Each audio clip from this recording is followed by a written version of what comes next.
Hi అండి, నమస్తే. Welcome to cook with Manju. ఇవాళ మనం బీరకాయ రోటి పచ్చడి ఎలా ప్రిపేర్ చేయాలో చూద్దామండి. చాలా టేస్టీగా ఉంటుంది. మీరు ఒక్కసారి అయితే ప్రిపేర్ చేసుకోండి. అందరికీ కూడా చాలా చాలా బాగా నచ్చేస్తుంది. ఎలా ప్రిపేర్ చేయాలో ఇప్పుడు చూద్దాం. ఇక్కడ నేను 1/2 కేజీ బీరకాయలు తీసుకున్నానండి. ఈ పచ్చడి చేయడానికి బీరకాయలు ముదురు బీరకాయలు కాకుండా బాగా లేతగా ఉండే బీరకాయలు తీసుకుంటే పచ్చడి రుచి అనేది బాగుంటుంది. బాగా ముదిరిన అయితే గింజ ఉంటుంది కాబట్టి పచ్చడి అంత టేస్ట్గా రాదు. ఇలా లేతవి తీసుకోండి. తీసుకున్న తర్వాత ఈ బీరకాయలన్నీ కూడా ఇలా పీల్ తీసేసుకోవాలి. మనం తీసుకున్న 1/2 కేజీ బీరకాయలను కూడా మంచిగా ఇలా పీల్ తీసేసుకోండి. ఈ పీలు వేస్ట్గా పడేయొద్దు. దీంతో మనము బీరకాయ కారం చేసుకోవచ్చు. మనకు ఇందులో ఫైబర్ ఎక్కువగా ఉంటుంది కాబట్టి ఇలా కారం ప్రిపేర్ చేసుకోవచ్చు మనము. తర్వాత బీరకాయలను మనం ఇలా ముక్కలుగా కట్ చేసేసుకోవాలి. బీరకాయలు కట్ చేసుకునేటప్పుడు బీరకాయను మీరు టేస్ట్ చూసి కట్ చేసుకోవాలి. బీరకాయలు ఒక్కొక్కసారి చేదు ఉంటాయండి. మీరు డైరెక్ట్గా కట్ చేసుకున్నారంటే పచ్చడి చేదు వచ్చేస్తుంది. కాబట్టి ప్రతి బీరకాయ కూడా కంపల్సరిగా చెక్ చేసుకొని బీరకాయలను కట్ చేసేసుకోవాలి. నేను తీసుకున్న 1/2 కేజీ బీరకాయలు కూడా ఇలా మంచిగా కట్ చేసేసుకొని పెట్టేసుకున్నాను. తర్వాత మనం తీసుకున్న 1/2 కేజీ బీరకాయలకు టమాటోస్ వేసుకోవాలి. టమాటోస్ పెద్ద సైజు ఒక 4 టమాటోస్ తీసుకోండి. టమాటోస్ కంపల్సరిగా వేసుకుంటేనే రుచి ఉంటుంది. ఈ టమాటాలను తీసుకున్నాం కదా, ఈ టమాటోస్ని కూడా మనం ఇప్పుడు చిన్న చిన్న ముక్కలుగా ఇలా కట్ చేసేసుకుందాం. నెక్స్ట్ ఇప్పుడు పచ్చడికి సరిపడా మిర్చి కూడా ఇక్కడ ఒక 15 దాకా తీసుకున్నాను. రోటి పచ్చళ్ళు కొంచెం కారంగా ఉంటేనే బాగుంటాయి కాబట్టి కొంచెం ఎక్కువగానే వేసుకోండి. తర్వాత నెక్స్ట్ ఈ మిర్చిని ఇలా ముక్కలుగా కట్ చేసుకున్నానంటే నూనెలో వేసుకున్నప్పుడు ఈ పైనకి చిట్లకుండా ఉంటాయన్నమాట. ఇలా తుంచి పెట్టేసుకోండి. తర్వాత పచ్చడి కోసం ఒక 2 టీ స్పూన్స్ నువ్వులు తీసుకోండి.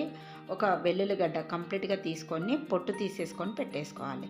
రోటి పచ్చడిలో వెల్లుల్లి ఎక్కువగా వేసుకుంటే రుచి అనేది బాగా ఎక్కువగా ఉంటుందన్నమాట పచ్చడి. ఇప్పుడు నువ్వులను వేపుకుందాం. నువ్వులను మంచిగా దూరగా వేపుకోవాలి. వేపుకున్న తర్వాత చల్లార్చుకోవాలి. ఇప్పుడు ప్యాన్ పెట్టేసుకొని ఆయిల్ వేసుకుందాం. ఆయిల్ వేసుకున్న తర్వాత ఇప్పుడు ఇందులోకి కొంచెం జీలకర్ర వేసుకోవాలి అండ్ కొన్ని మెంతులు వేసుకోవాలి. మెంతులు కూడా కంపల్సరీగా వేసుకోవాలండి. రోటి పచ్చడిలో రుచి చాలా బాగుంటుంది పచ్చడి. ఇప్పుడు పచ్చిమిర్చి వేసుకొని ఈ పచ్చిమిర్చిని మగ్గనివ్వాలి. నూనెలో మంచిగా మిర్చిని మగ్గించాలి. ఇలా మిర్చి మగ్గాలన్నమాట. ఇలా మగ్గిన తర్వాతనే ఇందులోకి బీరకాయలు వేసుకోవాలి. మిర్చి వేసిన వెంటనే బీరకాయ వేయొద్దు. ఇలా మంచిగా ఇప్పుడు వేసేసుకుందాం. బీరకాయ వేసుకున్న తర్వాత ఈ బీరకాయను ఇలా కలుపుకుంటూ మగ్గించుకోవాలి. బీరకాయలో వాటర్ కంటెంట్ ఉంటుంది కాబట్టి ఇందులో ఒక్క చుక్క కూడా వాటర్ అనేది వేయకండి. ఇక్కడ చూస్తున్నారు కదా, ఇలా కలుపుతూ ఉన్నాం కదా మనం. ఈలోగానే బీరకాయ మంచిగా దగ్గరికి అయింది. చూసారా? ఇప్పుడు ఇలా కొంచెము మనం చింతపండు తీసేసుకొని వేసుకోవాలి. ఇలా విడివిడిగా అక్కడక్కడ ఇలా వేసేసేయండి. వేసుకున్న తర్వాత ఇప్పుడు ఇందులోకి వెల్లుల్లిపాయలు వేసుకుందాం. వెల్లుల్లిపాయలు వేసుకోవాలి. ఇందులోనే కొంచెం పసుపు వేసుకోవాలి. వేసుకున్న తర్వాత ఈ చింతపండును మంచిగా ఇలా కలుపుకోవాలి. చింతపండు కూడా మనకు బీరకాయతో పాటు మగ్గాలి. ఇలా కలిపేసుకొని కాసేపు ఈ చింతపండుని మగ్గించుకుందాం. మనం ఇక్కడ టమాటోస్ వేసుకుంటున్నాం కానీ టమాటోస్ పులుపు సరిపోతుంది. కానీ కొంచెం చింతపండు వేసుకున్నామంటే ఒక 3-4 రోజులు ఎక్కువగా నిల్వ ఉంటుందన్నమాట పచ్చడి. ఇప్పుడు ఇందులోకి కొంచెం ఆయిల్ వేసుకొని ప్యాన్లోకి టమాటోస్ వేసుకొని టమాటోస్ని మంచిగా ఉడికించుకుందాం. టమాటోస్ని ఇలా ఉడికించుకోవాలి. టమాటోస్ కొంచెం ఉడికిన తర్వాత కొత్తిమీర వేసేసుకొని కొత్తిమీరను కాసేపు మగ్గించుకుందాం. మీరు బీరకాయలు టమాటా 2 ఒకేసారి వేసుకొని ఉడికించుకున్నారంటే వాటర్గా అవుతుంది పచ్చడి. అందుకని ఇలా సపరేట్గా ఉడికించుకోండి. ఇప్పుడు మనం మిక్సీ జార్ తీసుకొని ఇందులోకి వెల్లుల్లి వేసుకోవాలి. తర్వాత నువ్వులు వేసేసుకోవాలి. వెల్లుల్లి నువ్వులతో పాటు మిక్సీ పట్టేసుకున్నామంటే వెల్లుల్లి ఫ్లేవర్ అనేది పచ్చడికి బాగా పడుతుంది. ఇలా మిక్సీ పట్టేసుకోండి. ఇలా మిక్సీ పట్టేసుకున్నాం కదా, ఇప్పుడు మనం ఇందులోకి ముందుగా వేయించి పెట్టేసుకున్నాం కదా పచ్చిమిరపకాయలు, బీరకాయ, అది వేసేసుకుందాం. ఇలా మొత్తం వేసేసుకోవాలి. మొత్తం వేసేసుకున్న తర్వాత మిక్సీ పట్టుకోవాలి. ఇలా మొత్తం వేసేసుకోండి. ఇలా వేసుకున్న తర్వాత ఇప్పుడు ఇందులోకి రుచికి సరిపడా ఉప్పు అనేది యాడ్ చేసుకుందాము. 1 టీ స్పూన్ వేసుకుందాము. తర్వాత మనం టేస్ట్ చూసి వేసుకోవచ్చు. మిక్సీ పట్టుకోవాలి. పల్స్ మోడ్లో మిక్సీ పట్టాలండి. మనం రోటి పచ్చళ్ళు అంటేనంటే ఇలానే ఉండాలి. మనం రోట్లో రుబ్బుకుంటలేం కాబట్టి ఇలా మిక్సీ పట్టుకోవాలి. ఇలా మిక్సీ పట్టుకున్న తర్వాత ఇప్పుడు ఇందులోకి ఉడికించి పెట్టేసుకున్న టమాటో వేసుకోవాలి. టమాటో వేసుకున్న తర్వాత కూడా బాగా ఎక్కువగా మిక్సీ పట్టొద్దు, బాగా మెత్తగా అయిపోతుంది పేస్ట్లా.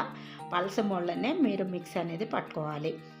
అప్పుడే మనకు రోట్లో వేసుకొని పచ్చడి చేసుకుంటాం కదా, అదే విధంగా వస్తుందన్నమాట ఇలా చేసుకుంటే.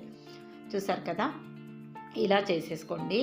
చేసుకున్న తర్వాత ఇప్పుడు కొంచెం టేస్ట్ చూసి నేను ఉప్పు సరిపోకపోతే వేస్తున్నాను. వేసి కలిపేసుకుంటున్నాను. మంచిగా ఇలా కలిపేసుకోండి.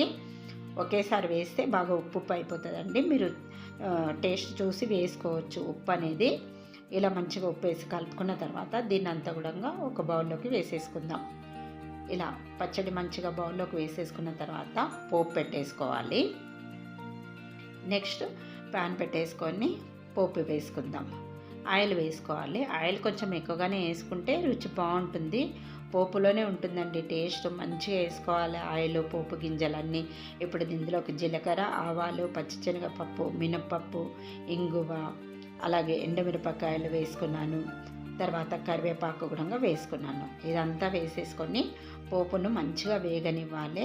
అవన్నీ మనం పోపు దినుసులు వేసుకునేటప్పుడు స్టవ్ కట్టేసుకోవాలి, లేదంటే మాడిపోతుంది. ఇవి వేసేసుకున్నాక నేను ఇప్పుడు స్టవ్ మళ్ళీ ఆన్ చేసేసుకొని పోపును కాసేపు వేపుకుంటున్నాను. వేగిన తర్వాత ఇప్పుడు పచ్చళ్ళలో పెట్టేసుకోవాలి. పచ్చళ్ళలో పెట్టేసుకొని మంచిగా కలిపేసుకోవాలి. చాలా అంటే చాలా బాగుంటుందండి ఈ బీరకాయ పచ్చడి. ఏదంటే వేడి వేడి అన్నంలో నెయ్యి వేసుకొని తిన్నామంటే ఎంత అన్నం తింటున్నామో మనకి తెలియదు, అంత టేస్ట్ ఉంటుంది. పచ్చడి అయితేనంటే చపాతీలోకి కూడా సూపర్గా ఉంటుంది. మరి మీకు ఈ రెసిపీ నచ్చినట్టయితే తప్పకుండా ట్రై చేసి ఎలా వచ్చిందో నాకు కామెంట్ రూపంలో తెలపండి. మరిన్ని ఇంట్రెస్టింగ్ వీడియోస్ కోసం ప్లీజ్ నా ఛానల్ని సబ్స్క్రైబ్ చేయండి. లైక్ ఇవ్వడం మర్చిపోకండి. Thanks for watching.